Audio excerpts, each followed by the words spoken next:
Guys, welcome to our channel Soma Ghosh. তো আজ মানে রবিবার আমার মাসির বিয়ে, তো আজকে আমরা মামা বাড়ি চলে আসছে যে শুক্রবার।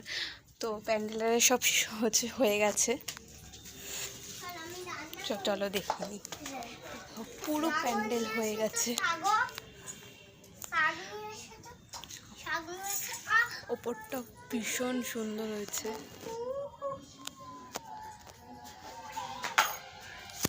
দেখে নিলে ভীষণ সুন্দর হয়েছে ওপরেরটা। তো এখানে পুরো মানে সব জিনিসপত্রও চলে এসেছে, দেখতেই পাচ্ছেন। তো তখন দেখলে যে আমার মাসির বিয়ের প্যান্ডেল হয়েছে, এবার প্রোগ্রামটা আমি আপনাদেরকে ঘুরে দেখাচ্ছি। তো পুরো গ্রাম সাইড আমার দিদার সাথে দেখা হলো, তাই একটু মানে অনেকদিন পর দেখা হয় দিদার সাথে। পুরো গ্রাম সাইড, পুকুর, পুরো সবুজ চারিদিক।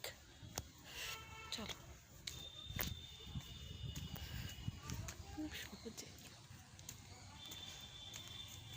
তো আজকে আমি এতটাই দেখাতে পেরেছি, পরের দিন আমি পুরো গ্রামটা তোমাদের ঘুরে দেখাবো যে কেমন পুরো সবুজ এলাকাটা সেটা।